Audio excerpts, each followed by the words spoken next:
trends at the global, national, and state level. And also we discussed in the block 1, the 74th constitutional amendments, which is given a constitutional status to the urban local bodies and created a new institutions. So the important characteristics of the 74th constitutional amendment also we discussed in the block 1, urbanization and over. In block 2, today we are going to start block 2. Block 2, governance and institutions. So in this, the block 2 also having the 3 units, unit 4, 5, and 6 units, like block 1. And unit 4 is urban governance, and unit 5 is urban local bodies, and unit 6 is administrative organization and staffing pattern in urban local bodies. So today we will discuss about unit 4, that is urban governance. This is also a conceptual lesson because it mostly discusses about the conceptual aspects of the governance. That means what is governance and how it is different from government, and what is a good governance, what are the characteristics of a good governance, and what is urban governance, and what are the characteristics of a good urban governance, and what are the characteristics of the urban good governance.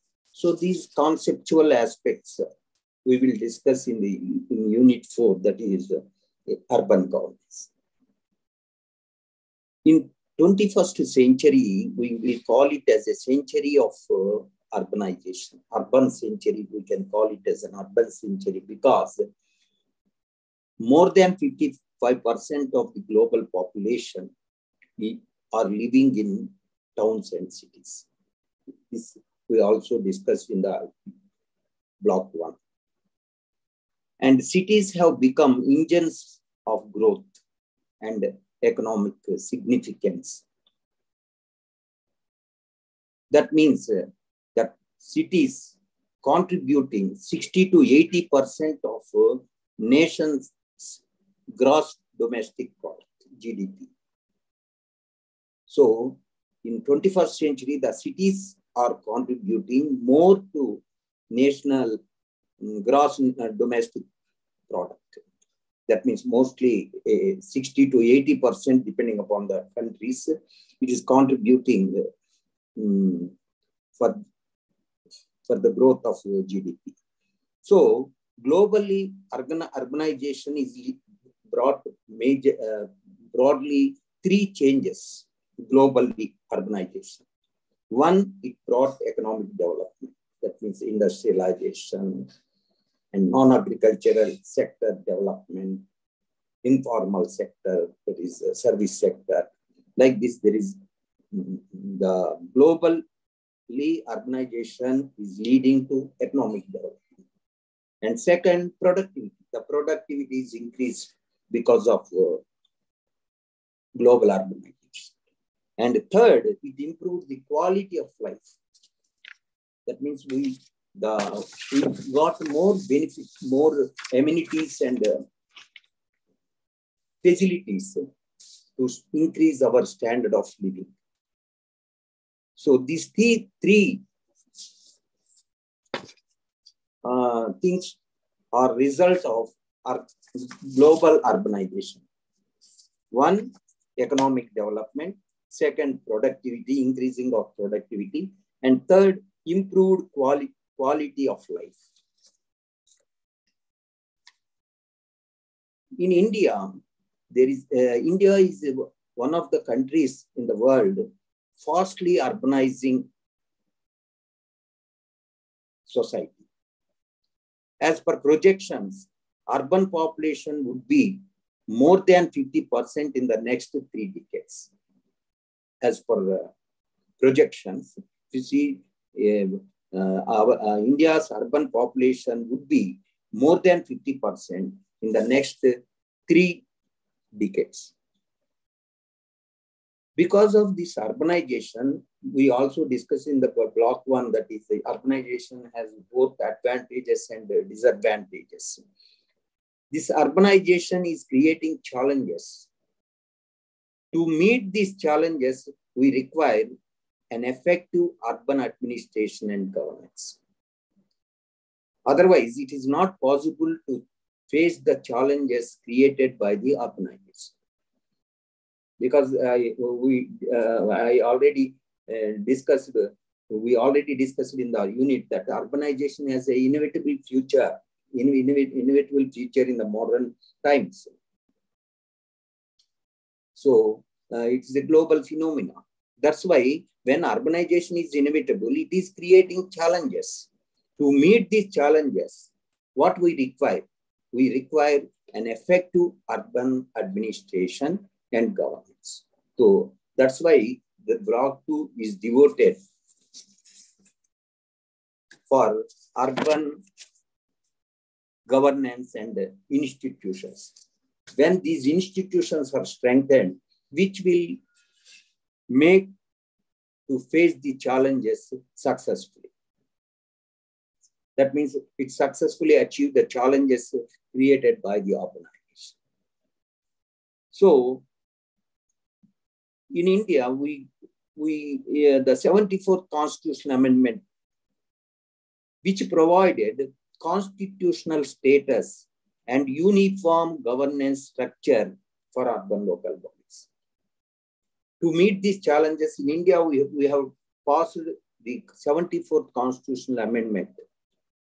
This amendment has created a uniform governance structure of urban local bodies, and it also provided a constitutional status to urban local bodies. In simple, the 74th Constitutional Amendment strengthened the municipal governance in India. It strengthened the municipal governance in India. How? By creating some new institutions. So the 74th Constitutional Amendment strengthened the municipal governance in India by creating some new institutions. Particularly, it created 4 institutions, new institutions. One, establishment of State Election Commission. Second, establishment of State Finance Commission. Election Commission is intended for conducting regular elections to the rural and urban local bodies. With that purpose, like Central Election Commission, the State Election Commission is created by the 74th Constitutional Amendment at the state level. And second, the State Finance Commission, similar to the Central Finance Commission, to distribute the taxes and revenues between state government and local bodies and within the local bodies. So the first thing is establishment of State Election Commission for regular conducting of elections, and second, proper distribution of finances between state and local bodies and within the local bodies, among the local bodies, State Finance Commission, and third, District and Metropolitan Planning Committee. District and Metropolitan Planning Committee, and fourth one, Ward Committees, which is having more than 3 lakhs of population. So these 4 institutions, new institutions, came into existence due to the amendment of 74th Constitutional Amendment, which are basically intended to strengthen the municipal governance and to bring a uniform governance structure at the urban local bodies.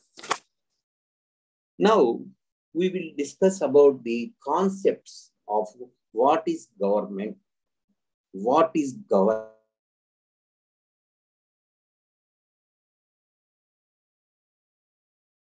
what is urban governance, and what are the characteristics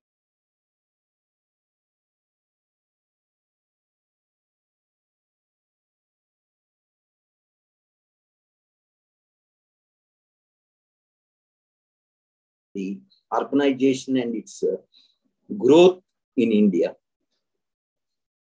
So now the World Bank and United Nations Development Program, UNDP, which have given definitions for the term governance. In simple, we can say the term governance is a result of globalization. And we have to understand the difference between the government and governance. Earlier, we used to call it a government. Now we are using the term governance. Is there any difference between the government and governance? Yes, there is a difference between a government and governance. Government means it refers to a missionary and institutional arrangement. Government refers to a missionary, an administrative missionary, and an institutional arrangement. For what? For the exercise of power to serve the community. To exercise power to serve the community, there are some administrative missionary or institutional arrangements, which combinedly we will call it as a government. That means government refers to a missionary and institutional arrangement intended to serve the community. That is the government. And what is the governance? Governance is a process. A process. Process as well as, it's not only a process, it is as well as the result of making authoritative decisions. It has power to take authoritative decisions.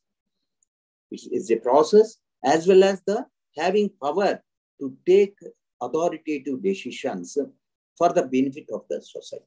So whether it is a government or a governance, which are working for the society, working for the community. But in government, there are institutions and missionary. There is a missionary and institutional arrangements which exercises the power, whereas in the governance, it is a process. And having the power to make authoritative decisions for the benefit of the society. So like this, we can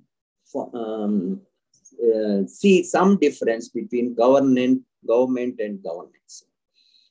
In simple, governance is a broader notion than government. This is a very important point we have. So it's a broader, the term governance is a broader when compared to the government and state and region. So in governance, the important feature of the governance is the interaction between formal institutions and civil society. This is a very important feature of governance, where you can see a constant interaction between a formal institutions. What are the formal institutions? That means in government, I said there are some institutional arrangement to serve the people. So those institutions and civil society, which constantly interacts in the governance process. So that's why the governance is a broader one when compared to the government. Generally, you will get a question, a short question, explain the difference between governance and government. So this very important points you can observe. Then we will call when there is a governance there. The another term is called the good governance. The governance should be good. So what is good? What is a good governance? Good governance means it has a responsive to the not only present needs, but also the future needs of the society. A good governance will think not only present, but also for future. So good governance has the responsive. It has to be responsive. A good governance has to be responsive to the present and future needs of the society. It is futuristic. In simple, we can say that good governance is futuristic in nature. So a good governance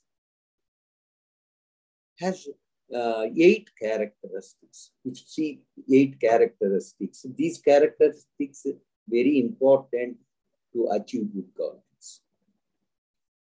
So what are those characteristics? 8 characteristics. 1, participatory in nature. That means the people are a community, the people who are living in the society are a community. All the people should participate in the governance process. We now use the term inclusive governance. That means the marginalized sections of the people under governance process. That is inclusive governance. So participatory in nature. It is not somebody dictating and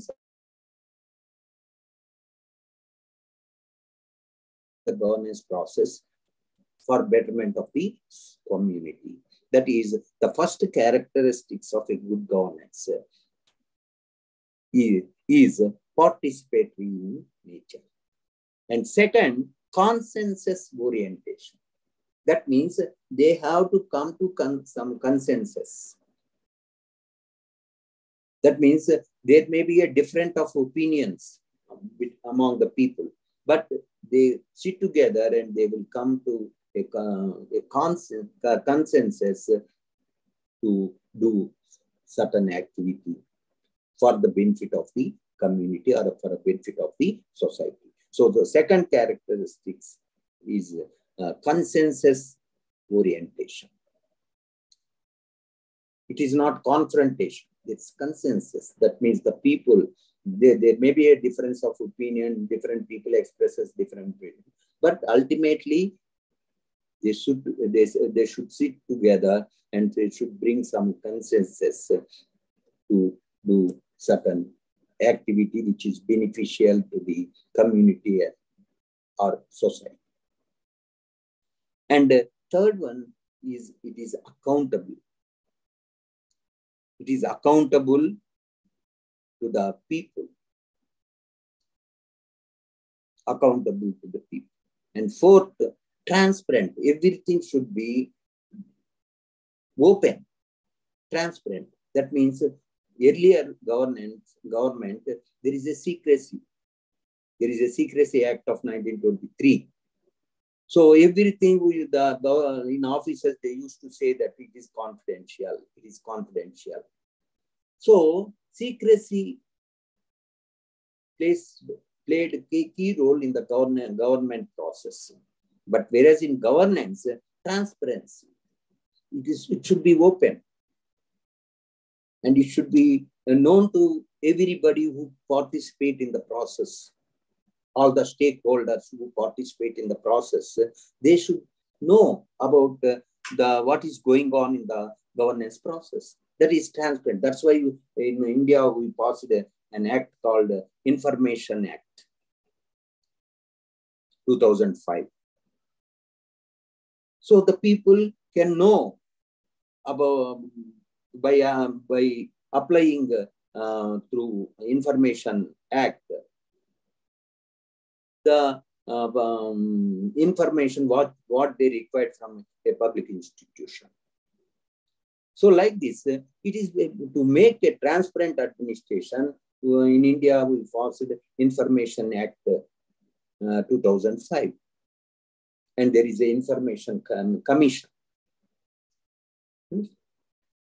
So that's why another important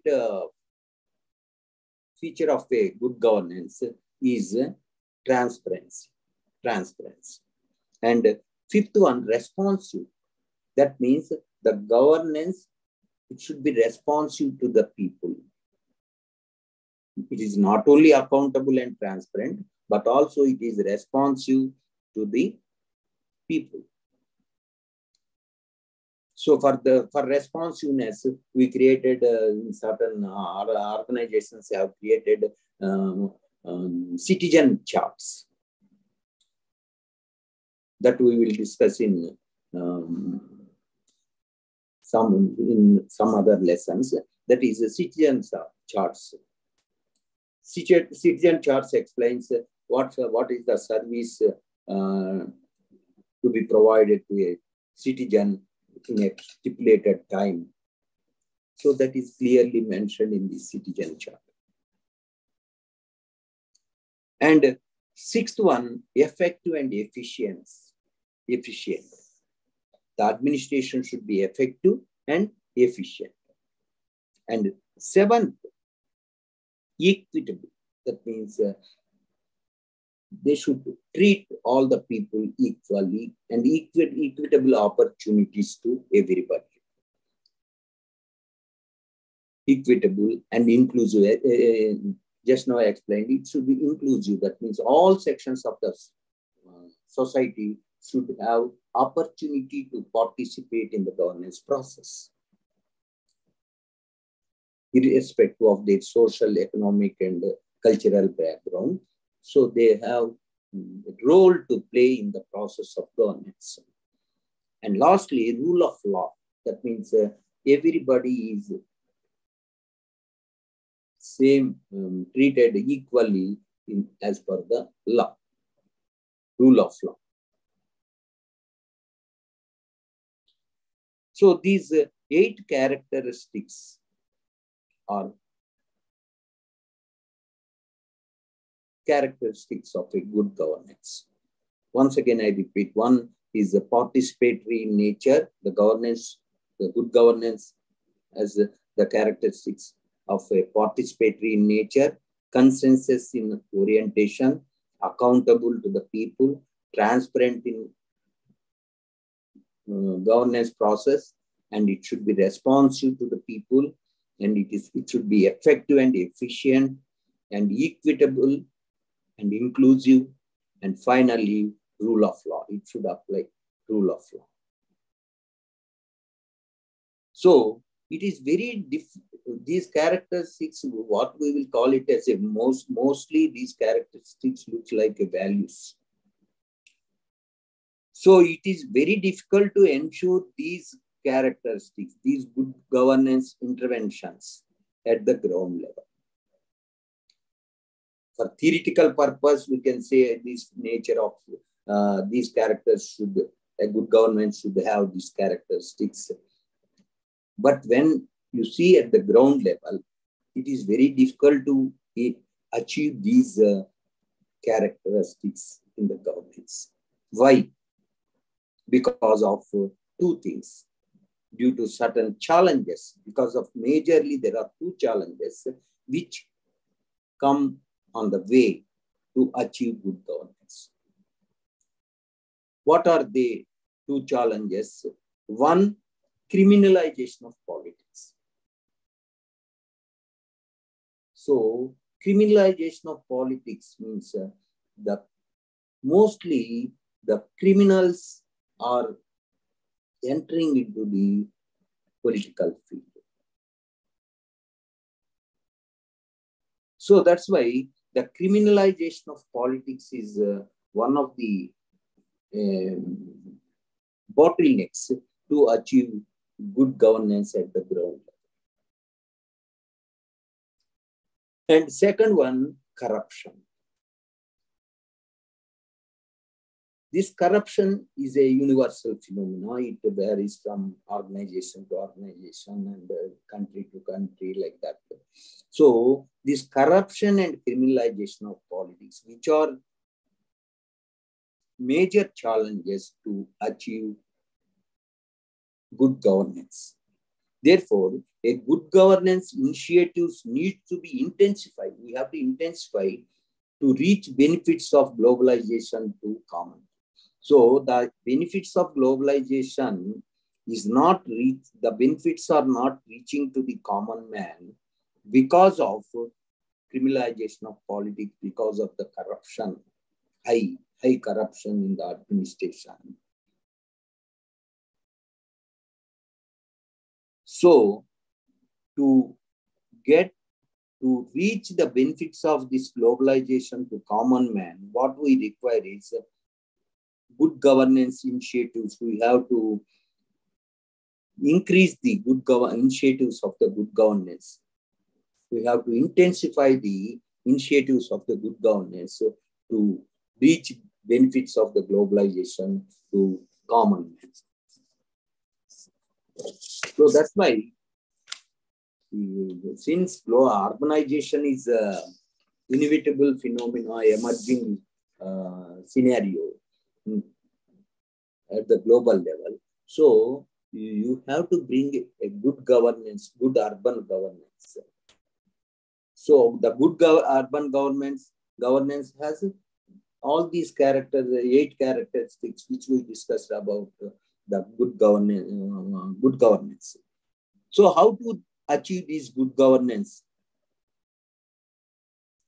Means, since it is a process, as I said, governance is a process. Since it is a process, governments, civil society organizations, and people together should work for achieving the goals of the society. That means these are all the government and civil society organizations and private sector. These are all stakeholders. These all people will participate in the process of governance. When they participate in the process of this governance, they combinedly should set the priorities of the society or priorities of the governance, and they should share the values, needs, and challenges, and they should develop programs collectively. It is not somebody is developing a programming implemented by some other else, like at the time of independence, we introduced community development programs. That's why they failed to achieve the stipulated objectives, and we introduced in its place Panchayat Raj system. Similarly, in governance also, in governance, all the stakeholders should combinedly should set the priorities for the society or a community, and they should have shared values, needs, and challenges, and they combinedly, collectively should develop programs. When they participate, they collectively, naturally, there is a high rate of success will be there. So all stakeholders jointly manage and implement through a transparent and accountable process. That is a good governance. Good governance is a process of transparency and accountability. How we can achieve this? Jointly by all the stakeholders. In government, we will call it as an institution. There are 3 institutions in government. That is legislature, judiciary, the legislature, executive, and judiciary. Whereas in governance, since it is a process, all the stakeholders like government, the 3 institutions, legislature, executive, and judiciary. In addition to that, civil society organizations, private sector, all becomes the stakeholders in the process of governance. So they combinedly decides the priorities, they shared values, needs, and challenges, and develop programs collectively, jointly, and implement. As a result, you can observe transparency and accountability in the governance. That means a governance will create an environment to express and participate even for the marginalized, vulnerable sections and underprivileged sections in the society. So that's why it will create an opportunity to participate all the people all the sections of the society in the governance process. So when you bring all the sections into the governance process, then it leads to good governance. So to achieve a good governance, we require a shared values, needs and challenges, and collective decision making and deciding priorities collectively, jointly, and implement through transparency and accountable process. So we can achieve the good governance. But to achieve, as I said, to achieve this good governance, majorly we have two challenges. One, criminalization of politics, and second, corruption. So we have to take measure to combat this criminalization of politics and reduce the corruption.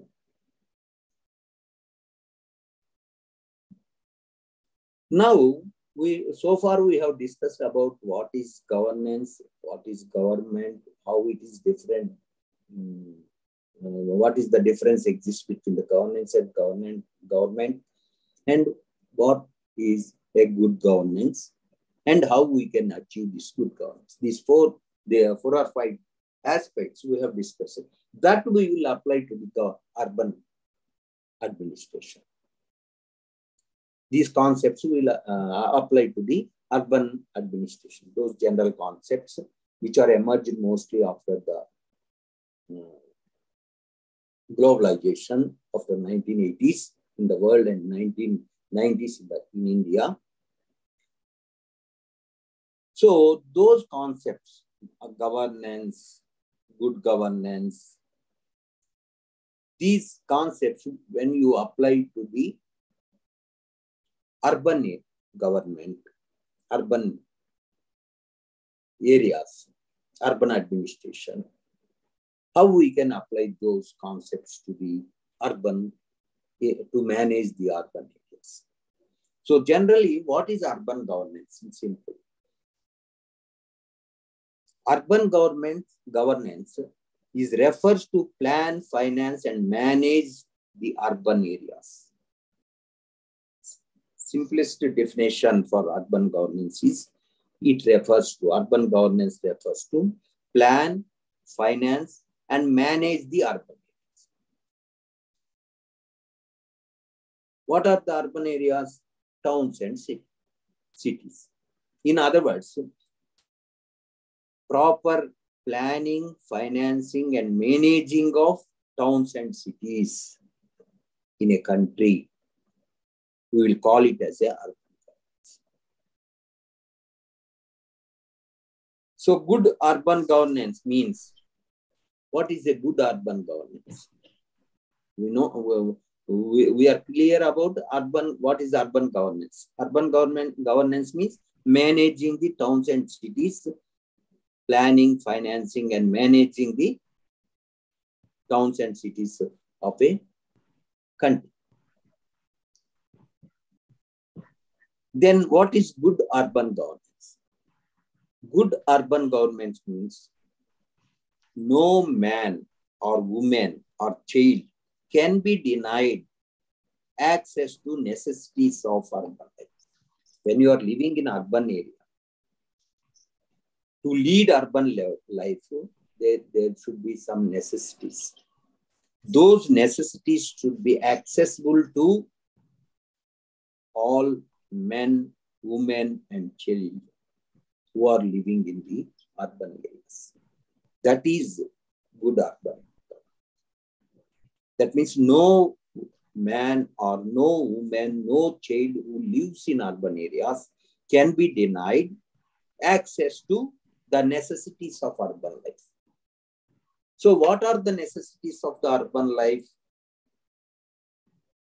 The necessities of urban life are shelter, safe water, sanitization, a clean environment, and a polluted-free environment, health, education, security, and employment, nutrition.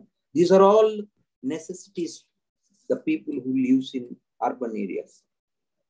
So these necessities should be accessible to the people, whether they are man or women or children in the urban. So that is a good urban good governance. So there is no difference.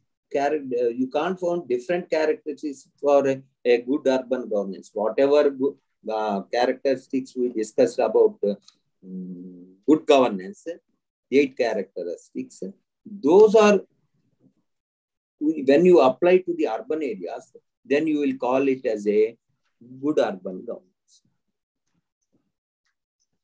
Those 8 means participatory, transparent, responsive, effective and efficiency, and accountable. All these 8 characteristics which we discussed for good governance. When you apply those characteristics to manage the urban areas, then we will call it as a good urban governance. But to achieve good urban governance, what we should have? Because all the states in India amended the state municipal acts, their state municipal acts, in conformity with the 74th Constitution. Because 74th Constitutional Amendment was passed by the Parliament. Since we have a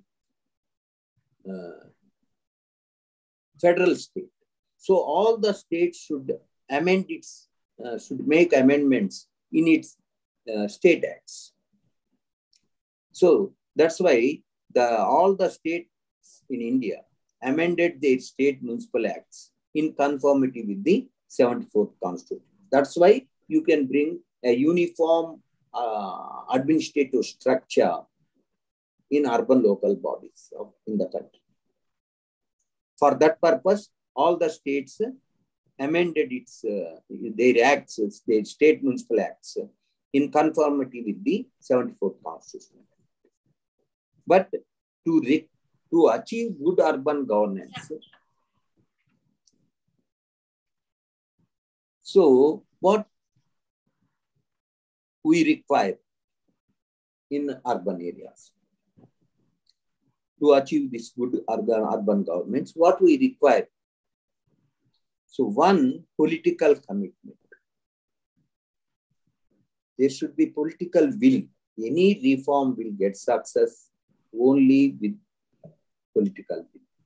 Without political will, no reform measure will get success. It will only confined to the paper.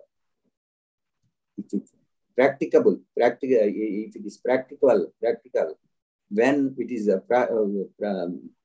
is practical, when you have a political will. So political commitment, a strong political commitment, strong political will is need of the hour to make good urban governance. And another important thing what we require to achieve good urban governance is development of local leadership. You should develop leaders within the area, local area, because they can influence the people. So that's why they will mobilize the people to participate in the process of governance. They can convince the people. They can bring consensus. That's what we have discussed. One of the important characteristics of good governance, that is achieving the consensus. That consensus can be possible when there is a local leadership. Participation is possible when there is a local leadership. So that's why a development of a local leadership is very important to achieve urban good governance. Another, a strong political will, strong political commitment. Because any reform measure will get success only with the political support. particularly in democracy. And the another important feature we should have to achieve this good urban governance is increased partnership among the stakeholders of the governance. That means, what are the stakeholders of the governance? We already discussed. That is legislature, executive, judiciary. In addition to that, civil society, private sector, NGOs, community-based organizations. So all these should have the participation among all these institutions, all these stakeholders is very much required to achieve good urban governance. Without the active support of all these stakeholders, it is impossible to achieve the good governance in urban areas because of complexity involved in the society, urban society. So that's why increased partnership of civil society, establishing partnerships with the public-private organizations, NGOs, and community-based organizations, which are very much necessary, because earlier we are only giving responsibility to the government, the urban local body. Now urban local body is open, its domain, it's open. That means it has become now one of the stakeholders in the urban governance process. In addition to that, these civil society organizations and private sector and some community-based organizations, these also got space in the process of governance. So that's why the increased partnership among the stakeholders is very important to achieve good urban governance. So then now, in simple, there is an equation you can see now. One is at the global level or at the country level, at the state level. See, there is an equation. You can, in a nutshell, we can say about the impact of the urbanization. One is increased pace of urbanization. This is an inevitable thing, is emerging one or a global phenomenon where we are also discussing. That means you can't stop the urbanization. You have to manage the urbanization. So when it is inevitable phenomenon, that means increased pace of urbanization. What we require to meet the challenges of the urbanization, you require better governance of cities and towns. Better governance of cities and towns. Urbanization means increasing the cities and towns population. So to increase to face the challenges of increased pace of urbanization, you require better governance of cities and towns. For that, what we require for better governance of cities and towns, what you require? You require better infrastructure, better service delivery, and improved governance. So this is what you can call, it's an equation. It's a circle, what you can draw. That means increased pace of urbanization that leads to better governance of cities and towns, and better governance of cities and towns leads to better infrastructure, service delivery, and that leads to improved governance. Finally, we will call it as a good governance. So in India, we have taken certain measures, certain reform measures to provide good governance. To provide good governance in India, we have taken certain projects. So these projects we will elaborately discuss in forthcoming lessons, broadly we can identify what are the major reform measures are undertaking in India to provide good urban governance. So we have taken certain projects like Jawaharlal Nehru National Urban Renewal Mission. Jawaharlal Nehru National Urban Renewal Mission, one. And second, Atal Mission for Rejuvenation of Urban Transport Transformation. Amrut. Atal Mission for Rejuvenation of Urban Transformation. And third, we brought changes in the property tax structure. That means property tax reforms. That means proper mapping of properties using GIS, Geographical Information System. That means proper mapping of properties of urban area using Geographical Information System. And next, we have taken some e-governance initiatives. That means we have National E-Governance Plan and Me Seva, E-Seva. We have introduced some projects, e-governance projects, Bhumi.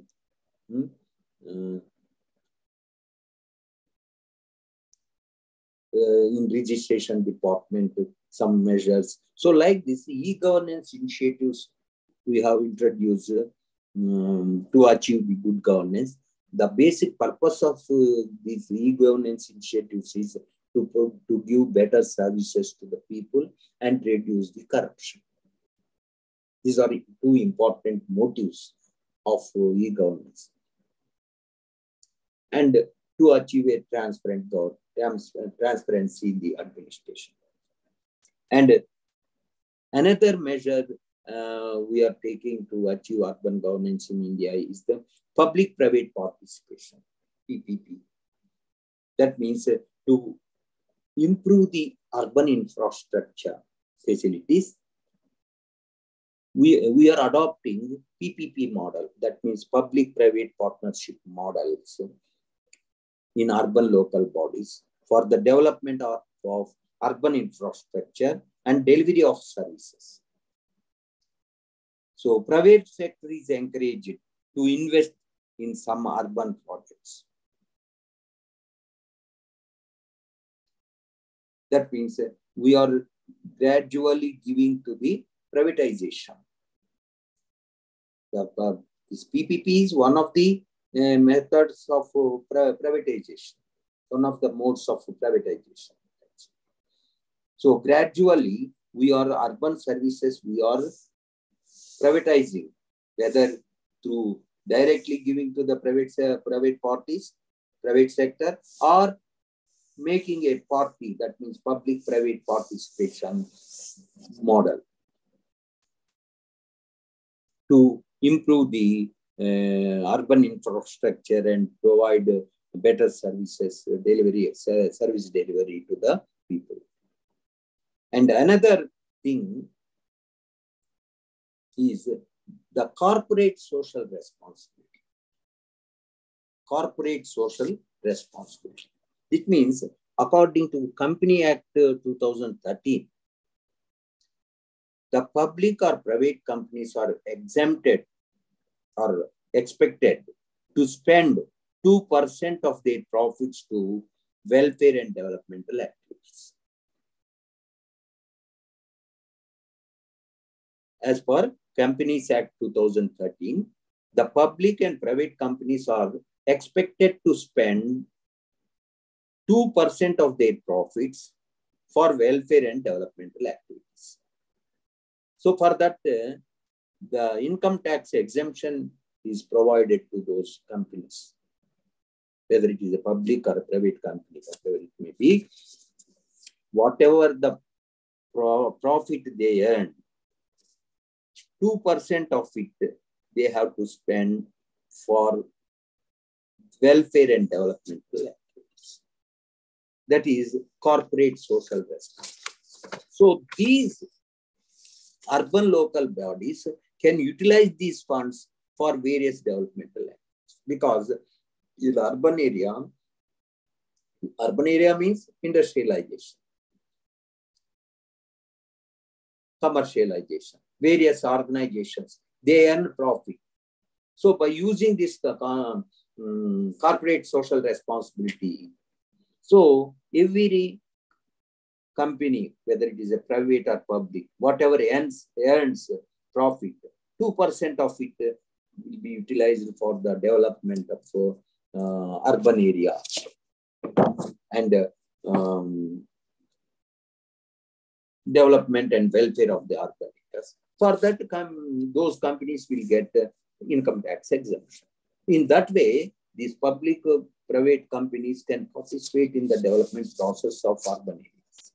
That means urban local bodies can utilize these 2% corporate social responsibility fund for the development of urban areas and to provide good services to the people, welfare to the people. And next, citizen charter. So for responsive responsive governance, so the organizations should introduce the citizen charter. Through this, the citizens are able to know how to get the services from the urban local bodies. So if you visit a municipality or a municipal corporation, so you want some service. So there is a citizen charter that says within a stipulated time, you will get these services. For that, they will give a chart like this. For birth certificate, this 2 days or 3 days. For any other services which you require from urban areas, from municipal corporations. So they will specify how many days within the water connection. Like that, they will specify the time limit. So by giving application, if you wait up to that time, they will provide that service to the concern. Like that, the citizen charters are introduced in most of the urban local bodies. In addition to the measures which we discussed so far, various other significant reforms are implementing by urban local bodies to provide better services to citizens. So which are made. When we will come to the Telangana state, how is in Telangana state the urban areas are managed? How good governance, good urban governance is providing in Telangana? What reforms the Telangana government has taken?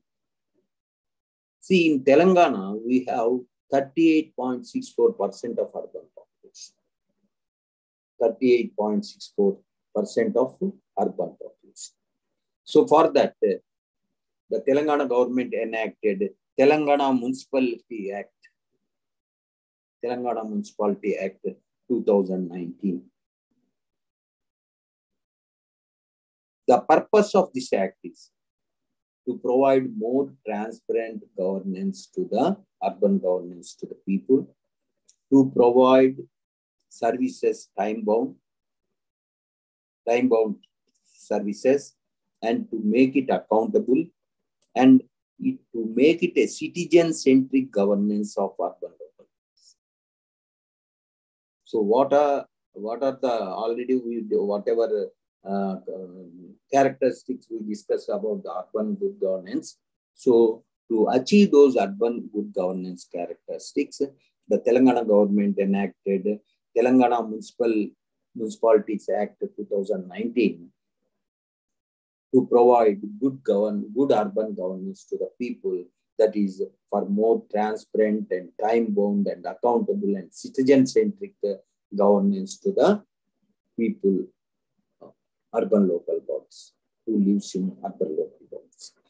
Then green plan and budget, and demand approval of building plans with stipulated time frame. That means deemed approval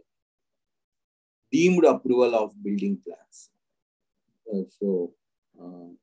Building plans are deemed approval within stipulated time frame. And it also fixed responsibilities to elected and official functionaries clearly what is the role they have to play in the process of governance.